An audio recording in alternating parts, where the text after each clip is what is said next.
The arena is empty. 6 championship banners hang above the court.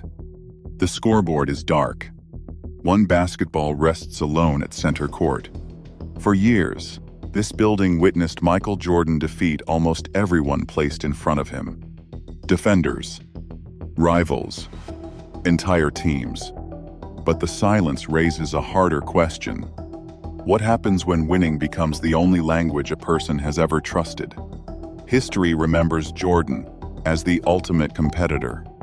6 championships, 5 regular season Most Valuable Player awards. A career built around an absolute refusal to lose. But statistics describe the result. They do not explain the need. Why did victory never seem to satisfy him for very long? Why did every achievement require another challenge? Perhaps Jordan was not simply trying to win. Perhaps he needed someone to defeat. Jordan grew up in North Carolina, inside a highly competitive family. He later described constant contests with his older brother Larry. Basketball, baseball, anything that could produce a winner and a loser. Competition taught Jordan more than how to succeed. It gave him a way to measure himself. Winning meant progress. Losing felt personal. That pattern became visible early. As a sophomore, Jordan failed to make the varsity basketball team.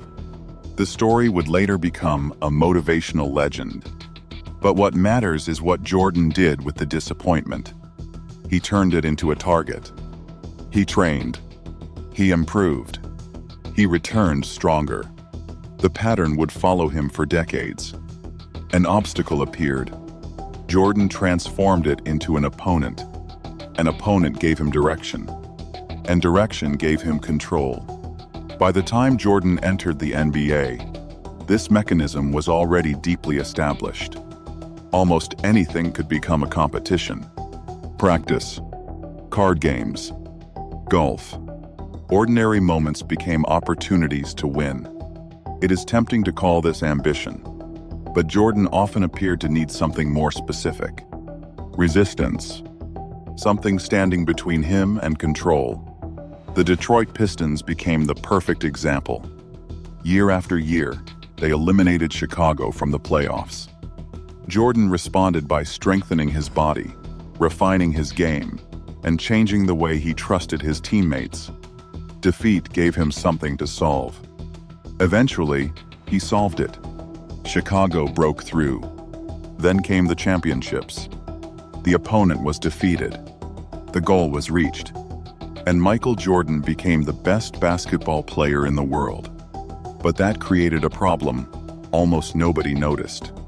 For most of his life, resistance had given him direction.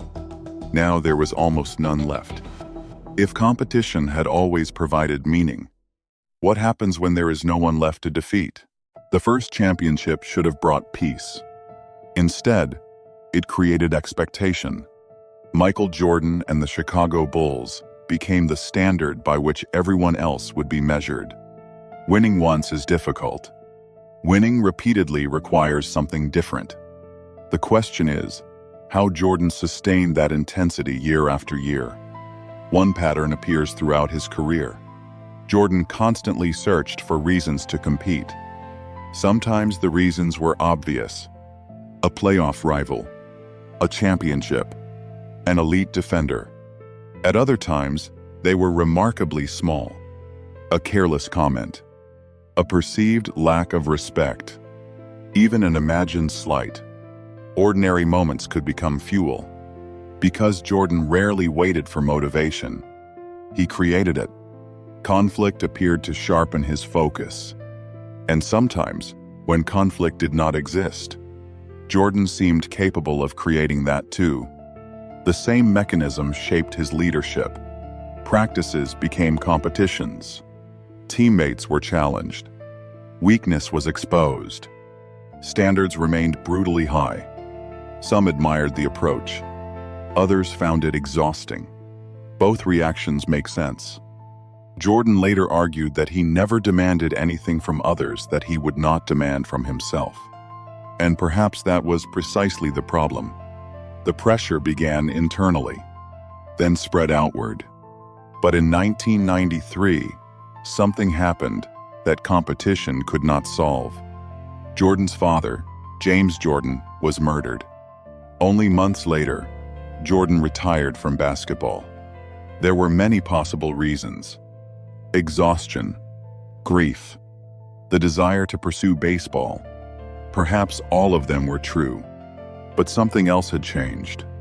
For the first time since childhood, the structure that had organized Jordan's life disappeared. No games, no defenders, no championship to chase. The competitor remained, but the competition was gone. Then came baseball. To many, the decision seemed almost impossible to understand.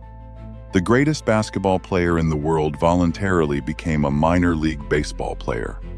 But viewed through Jordan's competitive psychology, the decision looks different. Basketball had stopped giving him something essential: uncertainty. Baseball restored it. Suddenly, Jordan was no longer the best. He had weaknesses again. Something to improve. Something to prove. Another mountain. Jordan had not stopped competing. He had simply found somewhere new to lose. And therefore, somewhere new to improve. Then, in 1995, he returned to basketball. 2 words: I'm back. Within little more than a year, Chicago stood on top of the league again. 3 more championships followed. The dynasty was complete. 6 championships, 2 three-peats. Almost every meaningful basketball question had been answered. Except one. What happens to someone whose identity has always depended on having another mountain to climb? Retirement is often described as the reward for extraordinary careers. For many athletes, it is the first opportunity to slow down, to become someone beyond competition. Michael Jordan's story suggests something more complicated. He never abandoned the mindset that had defined him. He redirected it. Golf, business, ownership. Every new environment became another contest. Which brings us back to the question that began this investigation. Was Jordan addicted to winning? Or was he dependent on competition itself? Perhaps the distinction matters. Because winning ends. Competition does not have to. Throughout his life, Jordan rarely seemed comfortable without a challenge. When one mountain disappeared, he searched for another. That instinct continued long after his final championship. The arena changed. The opponent changed. But the mechanism remained. Perhaps this is one hidden cost of becoming the greatest. Once you have reached the highest summit, ordinary ground can feel strangely empty. That does not mean competition explains everything about Michael Jordan. No human being can be reduced to a single psychological theory. He was a father, a teammate, a mentor, a businessman, a global cultural figure. People around him described both extraordinary generosity and extraordinary intensity. Those qualities do not necessarily contradict each other. They may have existed beside each other, perhaps even emerged from the same foundation: the need to demand more from others, but first, from himself. And so we return to the original question. What happens when winning becomes the only language a person has ever trusted? Perhaps victory itself was never enough, because every victory eventually becomes the past, and the past cannot compete. Only the next challenge can. That may be why satisfaction appeared temporary. Not because Jordan could not appreciate success, but because once something had been conquered, it could no longer resist him. The arena is empty again. 6 championship banners remain above the court. The scoreboard is dark. One basketball rests alone at center court. There is no defender, no crowd, no final possession, nothing left to overcome. Perhaps Michael Jordan was never simply chasing championships.